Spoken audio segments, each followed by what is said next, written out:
চলো পেজ নম্বর 65। চলো strong roots, ঠিক আছে। স্ট্রং রুটস লিখেছেন কে? এপিজে আব্দুল কালাম।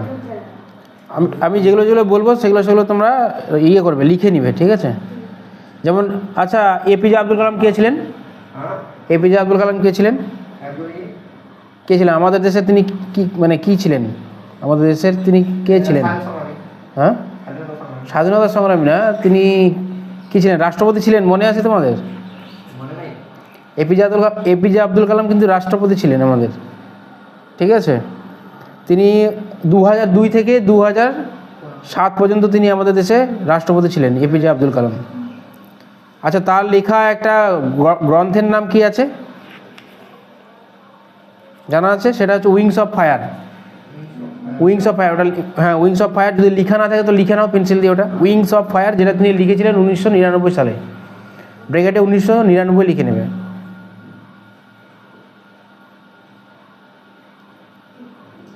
ঠিক আছে। যদি তোমার লেখক পরিচিতিতে যদি লেখা থাকে তাহলে ঠিক আছে, ওটা আন্ডারলাইন করে নাও। অ্যাবাভ টেক্সটে যদি থাকে তাহলে ঠিক আছে। তো তিনি প্রেসিডেন্ট ছিলেন আমাদের দেশের, এবং তিনি খুবই ভালো মানুষ ছিলেন একজন।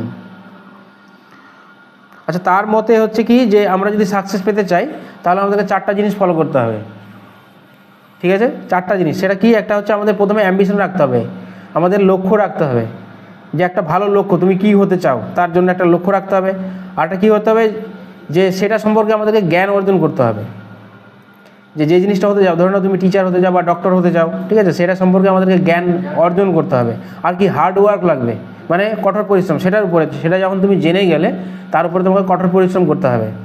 কারণ তুমি যদি ডাক্তার বা ইঞ্জিনিয়ার বা ধরো না টিচার বা যে কোনো তোমার যেটা প্রফেশন বা যেটা তোমার উদ্দেশ্য, সেটাতে তুমি অ্যাচিভ যদি করতে যাও তাহলে তোমাকে কিন্তু অবশ্যই পরিশ্রম করতে হবে। প্রত্যেকটা মানুষকে সেটা করতে হয়। আরেকটা কি, সেটা হচ্ছে ধৈর্য। সেটা হচ্ছে ধৈর্য। তাহলে এই 4টা জিনিস যে কোনো মানুষ যদি মেনে চলে তাহলে সে অবশ্যই সাকসেস হবে। তাহলে প্রথমে কি, তোমার লক্ষ্য ঠিক করতে হবে। তারপর 2 নম্বর হচ্ছে যে সেটা সম্পর্কে জ্ঞান লাভ করতে হবে। 3 নম্বর হচ্ছে কঠোর পরিশ্রম করতে হবে। আর 4 নম্বর হচ্ছে ধৈর্য রাখতে হবে, ঠিক আছে। তো তার লেখার মধ্যে হচ্ছে উইংস অফ ফায়ার। আর আরেকটা কি আছে, যে ইগনিটেড মাইন্ডস। ইগনিটেড মানে কি? ইগনিটেড মানে হচ্ছে তোমার জ্বলন্ত, যে বার্ন, BURN, বার্ন। বার্ন মানে জ্বলন্ত, মাইন্ডস মানে জ্বলন্ত মন। বা একজন মানুষের মধ্যে যখন জেদটা চলে আসে সেটার কথা বলছে আর কি। খুঁজে পেয়েছো? ঠিক আছে, তাহলে আমরা গল্পটা শুরু করি। দেখো কি বলছে। I was born into a middle class Tamil family in the island town of Rameswaram in the East While, Madras state. I was born into a middle class Tamil family। অর্থাৎ এপিজে আব্দুল কালাম এবার নিজের কথা বলছে, এটা একটা autobiography, আত্মজীবনীমূলক। যে I was born into middle class Tamil family, যে তামিল পরিবার সেটা কেমন ছিল? মিডিল ক্লাস মানে মধ্যবিত্ত, যেটা বলছি আমরা। In the island town of Rameswaram, Rameswaram টাউনে, ঠিক আছে। আইল্যান্ড বলছে কেন? কারণ চারিদিকে তোমার সমুদ্র রয়েছে, ওই জন্য আইল্যান্ড বলছে। In the east while Madras state, এবং সেই স্টেটটা, যে স্টেটে রয়েছে, যে রাজ্যে রয়েছে, সেটার নাম কি? মাদ্রাস। তারপর my father Jainul Abedin had neither much formal education nor much wealth, যে আমার বাবা জয়নুল আবেদিন। তাহলে what is the name of the APJ Abdul Kalam's father? Jainul Abedin.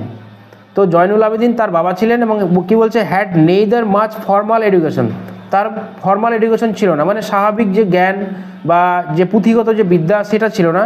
নর মাচ ওয়েলথ, এবং তার যে সয় সম্পত্তি সেটাও কিন্তু ছিল না। ডেসপাইট, এটা সত্ত্বেও, ডিসঅ্যাডভান্টেজ মানে অসুবিধা, মানে এই যে এত কিছু অসুবিধা থাকতেও, হি পজেস গ্রেট ইননেট উইজডম, তিনি একটা বিশেষ জ্ঞানের অধিকারী হয়েছিলেন। ইননেট মানে হচ্ছে অন্তর্ভুক্ত, মানে তার মধ্যে ছিল একটা বিশাল ট্যালেন্ট, তবুও তার মধ্যে ছিল। যে কিছু কিছু মানুষ হয় না, যে সে হয়তো পড়াশোনা জানে না কিন্তু তোর মধ্যে প্রচুর ট্যালেন্ট থাকে। তো তোমার কি হচ্ছে, এপিজে আব্দুল কালামের বাবার মধ্যেও কিন্তু, জয়নুল আবেদিনের মধ্যেও কিন্তু সেই ট্যালেন্টটা ছিল, ঠিক আছে। আর কি বলছে? Formal education. ফর্মাল এডুকেশন মানে যে দেখবে যে কেউ হয়তো পুঁথিগত বিদ্যায় অনেক কিছু জানে, কিন্তু কাউকে কীভাবে রেসপেক্ট করতে হয়, কার সাথে কীরকম ব্যবহার করতে হয়, সেই ব্যাপারটা জানে না। কিন্তু কেউ হয়তো পুঁথিগত বিদ্যাটা জানে না, কিন্তু সেই ব্যাপারগুলো সে ভালোভাবে জানে, তো সেটাকে বলছে ফর্মাল এডুকেশন। আর ওয়েলথ বলতে সেরকম যে মানে প্রচুর পরিমাণে টাকা পয়সা এইসব ব্যাপারগুলো ছিল সেটা না কিন্তু, ঠিক আছে। He possessed great innate wisdom and true generosity of spirit. তাহলে এখানে হি পজেসড মানে হচ্ছে অর্জন করা, যেগুলো ওয়ার্ড মিনিংগুলো বলবো ওগুলো লিখে নেবে তোমরা, ঠিক আছে। পজেসড মানে হচ্ছে অর্জন করা, অ্যান্ড গ্রেট ইননেট মানে হচ্ছে অন্তর্নিহিত বা অন্তর্ভুক্তি হওয়া যেটা। উইজডম মানে হচ্ছে জ্ঞান, অ্যান্ড এ ট্রু জেনারোসিটি, এবং তোমার হচ্ছে যে উদারতা অফ স্পিরিট মানে সে উদার মনের মানুষ ছিল, তার মনের মধ্যে কোনো প্যাঁচ ছিল না, একদম পুরো উদার মনের মানুষ। জেনারোসিটি মানে হচ্ছে উদার, ঠিক আছে। স্পিরিট মানে হচ্ছে মন বা আত্মা। He had an ideal helpmate in my mother Ashiamma. এবার he had an ideal helpmate বলতে যে সবসময় সুখ দুঃখের সাথী হয়, ঠিক আছে। যে এখনকার যেমন কি হয় এখানে বলছে হেল্পমেট, ঠিক আছে, যে সব সময় মানে ফ্রেন্ড বন্ধু সব সময় থাকে, যে আমরা হেল্পমেট একজন সাহায্য করবে আমাদের সবসময় সুখ দুঃখ সবসময় মানে প্রতিটা একদম জীবনের প্রথম থেকে শেষ পর্যন্ত যে আমার পাশে থাকবে। কিন্তু এখনকার যে জেনারেশন এখন কিন্তু সেটা খোঁজে না বা সেটা পায় না। কিন্তু আগেকার কী হতো, আগেকার সময় দেখবে যে কী হতো যে একজন মানে যে একজনের সাথে বিয়ে হলো দিয়ে তারপর ও সারা জীবন তার সাথে থাকলো একদম সুখ দুঃখের পাশে মানে সবসময় থাকবো পাশে। আর এখন কি হলো দুদিন হলো, যদি ভালো লাগলো তাহলে ভালো, আর যদি না ভালো লাগে তাহলে কি হবে, টাটা বাই বাই নাকি। তো সেইটা ব্যাপারটা কিন্তু ছিল না। এখানে কি বলছেন যে হি হ্যাড অ্যান আইডিয়াল হেল্পমেট, আদর্শ কীরকম, যে কোনো কিছুতে কোনো কিছু না বলা মানে অ্যাডজাস্টমেন্ট ব্যাপার যেটা বলছে, যে তার বাবা মার মধ্যে একটা অ্যাডজাস্টমেন্ট ছিল। কারণ তার বাবা ছিলেন কি একজন জেলে ছিলেন, এপিজে আব্দুল কালামের বাবা একজন জেলে ছিলেন, তিনি মাছ ধরতেন, ঠিক আছে। এবার জেলেদের কিন্তু কাজ কঠোর পরিশ্রম মানে পরিশ্রমের কাজ হয়। এবার কোনো সময় এমনও হতো যে দেখা গেলো এসে নিয়ে তিনি বাড়িতে এসেছেন রাত্রেবেলা, প্রচুর পরিশ্রম হয়েছে, হয়তো খাওয়ার রান্না করেছে কিন্তু সেরকমভাবে টেস্ট হয়নি, বা হয়তো পোড়া রুটি বা শুকনো রুটি দিয়েছে খেতে, কিন্তু কোনো কিছু আওয়াজ না করে চুপচাপ খেয়ে নিয়ে উঠে গেছে। এবার পরে হয়তো জিজ্ঞেস করেছে তার মা যে কী ব্যাপার তুমি কি আমাকে কিছু বললে না, রুটিটা তো পুড়ে গেছিলো। তো সে বললো যে এখন হয়তো বলবো, কিন্তু এটা যদি আমি না বলি তবুও কোনো কিছু হবে না, কিন্তু যদি আমি বলি তো তবুও তোমার মনে এটা দাগ কেটে যাবে সারা জীবনের জন্য। যে সবার সামনে বলে না যে সবার সামনে তুমি যদি আমাকে ক্রিটিসাইজ করো সমালোচনা করো, তো সেটা কিন্তু সবথেকে বেশি লাগে মনের মধ্যে। তো সেটা কিন্তু তাদের মধ্যে কখনো হয়েছিল না বা হতো না। তো ওই জন্যই বলছে আইডিয়াল হেল্পমেট, ঠিক আছে। ইন মাই মাদার আইসাম্মা, তাহলে what was the name of APJ Abdul Kalam's mother? Ashiamma বা আসিয়াম্মা নাকি? Ashiamma, okay. I do not recall the exact number of people she fed everyday. আমার মনে পড়ে না, আই ডু নট রিকল মানে হচ্ছে মনে করা, ঠিক আছে। ডু নট বলেছে the exact number of people she fed everyday, অর্থাৎ কথকের মা অর্থাৎ এপিজে আব্দুল কালামের মা তিনি কি করতেন, তিনি প্রচুর লোককে খাওয়াতেন, ঠিক আছে। কিন্তু লেখকের বলছে যে আমার মনে নেই কতটা খাওয়াতো, but I am quite certain, কিন্তু আমি নিশ্চিতভাবে যে এটা শিওর নিশ্চিত, that far more outsider ate with us than all members of our own family put together, মানে আমাদের ফ্যামিলিতে যতজন মেম্বার তার থেকেও তিনি বাইরের মানুষকে বেশি খাওয়াতেন, ঠিক আছে। তারপর দানশীলতা ছিল, বলে না যে মা যদি ভালো হয় তাহলে তার সন্তান সন্ততি ভালো হবে, ছেলে ভালো হবে, তো সেটা হচ্ছে ব্যাপার। তো ওটাই ব্যাপার হচ্ছে যে ওটাই বলছে my parents were widely regarded as an ideal কাপল, এবং আমার বাবা মাদেরকে দেখে মনে হতো যেন তারা একদম সত্যি একটা মানে মাটির মানুষ, মানে একদম আদর্শ দম্পতি যেটাকে বলছে। My mother's lineage was the more distinguished, one of our forebears having been bestowed the little of Bahadur by the British. My mother's lineage মানে হচ্ছে তোমার পূর্বপুরুষ, যে আমার মার যে পূর্বপুরুষটা বা আমার মা যে বংশ থেকে এসেছিলো ওয়াজ দ্য মোর ডিস্টিংগুইশড, যে সেটা বেশ সমৃদ্ধশালী, মানে প্রচুর একটা হাই স্ট্যাটাস যুক্ত। কিন্তু তোমার এপিজে আব্দুল কালামের বাবা ছিলেন একজন কিন্তু মধ্যবিত্ত, তাকে তিনি বিয়ে করেছিলেন, মানে একজন উচ্চবিত্ত থেকে এসে মধ্যবিত্ত ফ্যামিলিতে খাপ খাওয়ানো চারটিখানি ব্যাপার না কিন্তু। কারণ এখনকার হলে সোজাই বলবে আমার বাবার এসি আছে, আমার বাবার 4 চাকা গাড়ি আছে, তোমার কি আছে? হ্যাঁ, সেটা বিয়ে করার সময় হয়তো মনে থাকবে না, বিয়ে করার সময় শুধু ভালোবাসাটা দেখবে চোখে, কিন্তু যখন বিয়ে করার পর যখন দেখবে যে না কোনো ইনকাম নেই, কোনো ইয়ে নেই, তখন ওগুলো বলবে, ঠিক আছে। তারপর কি বলছে দেখো, যে উই লিভড না কোথায় গেল ওটা, আচ্ছা my mother lineage was the more distinguished, অর্থাৎ আমার মা এসেছিল একজন সম্ভ্রান্ত পরিবার থেকে, বা আমার মায়ের পূর্বপুরুষ ছিল সম্ভ্রান্ত। One of her forebears having been bestowed, তার ফ্যামিলির মধ্যে একজন বা তার বংশের মধ্যে একজনকে বেস্ট আউট উপাধি দেওয়া হয়েছিল বা প্রদান করা হয়েছিল। কী দেওয়া হয়েছিল? Title of Bahadur by the ব্রিটিশদের দ্বারা তাকে বাহাদুর টাইটেল দেওয়া হয়েছিল। তাহলে কাকে বাহাদুর টাইটেল দেওয়া হয়েছিল? মানে তার মায়ের ফ্যামিলির একজন সদস্যকে।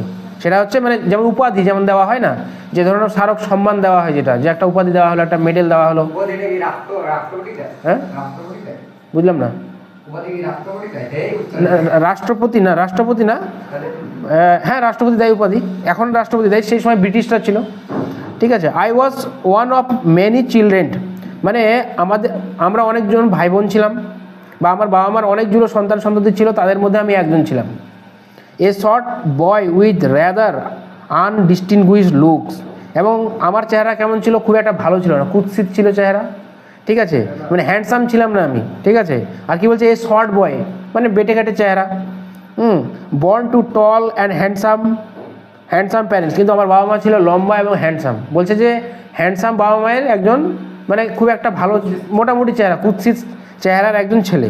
সেটাই লেখক মানে কথক নিজেকে এখানে বলছে। We lived in our ancestral house, আমরা আমাদের পূর্বপুরুষদের বাড়িতে বসবাস করতাম বা থাকতাম। Which was build in the middle of the 19th century, যেটা 19 শতকের মাঝামাঝি তৈরি হয়েছিল। এবার ইট ওয়াজ এ ফেয়ারলি, তাহলে এই যে বাড়িটাতে অর্থাৎ কালাম যে বাড়িতে বাস করতো সেটা কখন তৈরি হয়েছিল? সেটা হচ্ছে middle of the 19th century.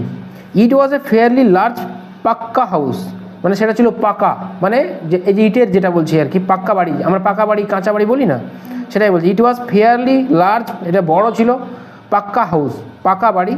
Made of lime stone and brick, lime stone মানে হচ্ছে চুনা পাথর, চুন আর পাথর দিয়ে তৈরি, চুন পাথর ছিল, অ্যান্ড ব্রিক ছিল, ব্রিক মানে হচ্ছে ইট, তাহলে চুনা পাথর এবং ইট দিয়ে সেটা তৈরি ছিল। আর কি বলছে? On the mosque street in Rameswaram, অর্থাৎ রামেশ্বরমের যে মসজিদে যে রাস্তাটা, সেই রাস্তার ওখানে আমাদের বাড়িটা ছিল, সেটা ছিল পাক্কা হাউস, সেটা চুনা পাথর আর কী দিয়ে তৈরি ছিল? সেটা হচ্ছে ইট দিয়ে তৈরি ছিল। My western father use to avoid all inessential comforts and luxuries, western মানে হচ্ছে হিসাবি। ঠিক আছে, যে আমার হিসাবি বাবা কী করছিল? Use to avoid all inessential comforts, মানে যেগুলো আমাদের প্রয়োজন নেই, যেগুলো আমাদের প্রয়োজন নয় সেগুলোকে তিনি কী করতেন? যে অ্যাভয়েড করতেন, এড়িয়ে চলতেন। ধরুন আমি যে এখান থেকে হয়তো কাছে একটু কোথাও যাবো, এখান থেকে হয়তো ধরুন আমি যে কিছু দূরে যাব, তার জন্য আমরা কী ব্যবহার করি? বাইক বা গাড়ি বা টোটো। তো তার বাবা কিন্তু সেগুলো ইউজ করতেন না, তিনি না এইটুকু জায়গা মানে হিসেবে ছিলেন যে আমাকে কীভাবে পয়সা বাঁচাতে হবে, ঠিক আছে, বা কীভাবে এটা তো আমার দরকার নেই, এটা না নিলেও তো হবে। যেমন পারফেক্ট গার্জেনগুলো কেমন হয়? যে যাদের মধ্যে যখন টাকা পয়সা থাকবে বা যারা অত হিসাবই না, তারা কী বলে? বাবা আমার একটা মোবাইল লাগবে, ফট করে ঠিক আছে কত টাকা মোবাইলের দাম? 10,000 টাকা, নে যা। ঠিক আছে। আর কি হলো? কিন্তু যারা পারফেক্ট গার্জেন না, বুঝবে আগে যে এখন কি ছেলেটা বা মেয়েটার কি মোবাইলটা দরকার, যদি মোবাইলটা দিই তাহলে তার মোবাইলের উপর কী ইফেক্ট পড়বে। যদি দেখে যে না এখন দরকার নেই, তাহলে আমি তাকে মোবাইলটা দেবো না, কারণ মোবাইল দিলে সে কী হয়ে যাবে? খারাপ হয়ে যাবে বা একটা ব্যাড হ্যাবিটে যুক্ত হয়ে যাবে। তো সেটাই বলছে। কিন্তু কথকের বাবা, কালামের বাবা কিন্তু সেটা ছিলেন না, তিনি ছিলেন কি? হিসেবি ছিলেন। ঠিক আছে। ইউজড মানে যেমন হচ্ছে না যে বাবাকে পয়সা চাইতে গেলেও আমাদের সময় কী হতো? বাবাকে পয়সা চাইতে গেলেও ভাবতে হতো যে পয়সাটা চাইবো, যদি না দেয়, যদি কিছু ইয়ে করে। ঠিক আছে। Use to avoid all essential comfort and luxuries, তিনি এগুলো থেকে তিনি সবসময় কী থাকতেন? দূরে থাকতেন, বা এগুলো তিনি মেনে চলতেন না, বা এগুলোকে তিনি গ্রহণ করতেন না। However all necessities were provided for, necessity মানে প্রয়োজনীয় জিনিস, নেসেসারি আমরা বলি না, নেসেসারি মানে প্রয়োজনীয়, নেসেসিটিস বলেছে। ঠিক আছে। All necessities were provided for, কিন্তু আমাদের জন্য তিনি কী করেছেন? যেগুলো প্রয়োজনীয় দরকার, যেমন রুটি কাপড়া মাকান যেটা বলে না, এই প্রয়োজনীয় জিনিস যেটা দরকার, তিনি কিন্তু সেটা আমাদের জন্য প্রোভাইড করেছিলেন, যোগান দিয়েছিলেন। সেগুলো কী ছিল? ইন টার্মস অফ ফুড, খাবার, মেডিসিন অর্থাৎ ওষুধ, অর ক্লদিং এবং হচ্ছে আমাদের পোশাক। ঠিক আছে। তাহলে দেখো যে আমাদের যেগুলো দরকার, প্রোভাইড, যেগুলো অতি প্রয়োজনীয় জিনিস, সেগুলো আমাদেরকে তিনি কী করেছিলেন? প্রোভাইড করেছিলেন, যোগান দিয়েছিলেন। সেগুলো কী কী ছিল? সেটা ছিল food, medicine or clothing. In fact I would say mine was a very secure childhood, কিন্তু আমি এটা বলতে পারি যে আমার কিন্তু যে ছোটোবেলা বা শৈশবকালটা ছিল সেটা কিন্তু নিরাপদ ছিল, মানে আমি কোনোভাবে কষ্টবোধ করিনি বা কষ্ট অনুভব করিনি। মেটেরিয়ালি অ্যান্ড ইমোশনালি, সেটা বস্তুগত দিক থেকে হতে পারে বা জিনিসপত্র, যে আমার এটা জিনিস দরকারি জিনিস লাগবে, বাবাকে বলেছি বাবা দেয়নি, সেটা না কিন্তু। আর ইমোশনালি মানে ভালোবাসার দিক থেকেও আমার কোনো কমতি হয়নি। কিন্তু হ্যাঁ, বদমাশি করলে মার খেতে হয়েছে, আবার মার হয়তো বাবা মেরেছে, মায়ও মেরেছে, এরকম যে বদমাশি করেছি, এটা হয়তো বলেছি যে এটা শুনিস বা এটা করে রাখিস, আমি যেন বাড়িতে এসে দেখি। তো সেটা যদি না করে থাকি তাহলে কিন্তু কী হবে, তাহলে কিন্তু শাসন যেটা করা আর কি, ঠিক আছে। I normally at with my mother, বলছে আমি সাধারণত আমার মায়ের সাথেই খেতাম, কারণ মায়ের সাথে ভালোবাসার সাথে কিছু জিনিস ফ্রিও পাওয়া যায়, 2 টুকরো মিষ্টিও পাওয়া যেতে পারে, 2 টুকরো মাংসের টুকরো পাওয়া যেতে পারে, মানে নিজেরটা ফট করে শেষ করে হয়তো মাছটা পাওয়া যেতে পারে, মায়ের সাথে বসলাম, মায়েরটা ভাগটাও আমি নিয়ে নিলাম। তো সেটাই বলছে। Sitting on the floor of the kitchen, মানে রান্নাঘরের যে বারান্দা, সেই বারান্দাতে আমরা বসে খেতাম, মানে এখনকার মতো না যে একদম চেয়ার টেবিল খুব সুন্দর করে চামচ দিয়ে খেতে হবে, এরকম কোনো ব্যাপার না। মাটিতে বসে খাওয়াটাই হচ্ছে আসল, আর ওটা খেলেই তোমার ডাইজেস্ট ভালো হয়। আর এই যে চেয়ার টেবিলে খাওয়া, এটা তো হচ্ছে ব্রিটিশদের কালচার, আমাদের দেশের কালচার না, ঠিক আছে। চামচে খাওয়া, চামচে আবার খেলে কোনো ইয়ে হয় নাকি? তারপর কী বলছে, সি উড প্লেসে, এবার দেখো কী কী খাবার, সি উড প্লেসে বানানা লিভ বিফোর মি, তিনি আমার সামনে একটা কলা পাতা পেতে দিতেন, মানে রাখতেন আর কি, কলা পাতা, মানে কারণ সাউথ ইন্ডিয়ানরা তোমার কলা পাতাতেই কিন্তু খায়, মানে পুরো ন্যাচারাল জিনিস, ঠিক আছে। প্লেসে বানানা লিভ বিফোর মি, আমার সামনে রাখতেন। On which she then ladled rice, এবং সেখানে তিনি কি, সেটা হচ্ছে যে মানে ভাতটা কী করতো, চারিদিকে ছড়িয়ে দিতেন। হ্যাঁ, ল্যাডলেস মানে বেড়ে দেওয়া, মানে যেটা বলছে যে মানে ভাতটা ডিস্ট্রিবিউট করা, যেটা বলছে বেড়ে দেওয়া, মানে ভাতটাকে চারিদিকে ছড়িয়ে দেওয়া, ঠিক আছে। অ্যান্ড অ্যারোমেটিক সাম্বার, এবং সাম্বার, ওই যে ইডলি সাম্বারের নাম শুনেছো তো? হ্যাঁ, সাম্বার বিভিন্ন টাইপের বিভিন্ন জিনিস দিয়ে তৈরি, সুস্বাদু একটা ডাল সাম্বার। হ্যাঁ হ্যাঁ, ইডলি সাম্বার কোথায় ওটা? হুম হুম,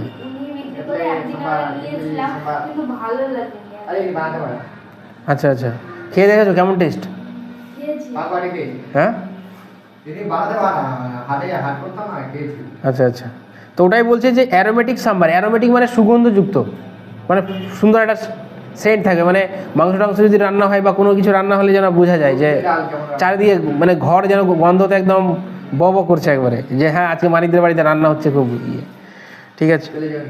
তারপর কী বলছে, এ ভ্যারাইটি অফ সার্ভ, এবং সেটা কি তীক্ষ্ণ ঝালযুক্ত থাকতো বা তীক্ষ্ণ স্বাদযুক্ত থাকতো, সেটা সার্ভ মানে তীক্ষ্ণ, মানে ঝাঁঝালো যেটা বলছে আর কি, ঠিক আছে।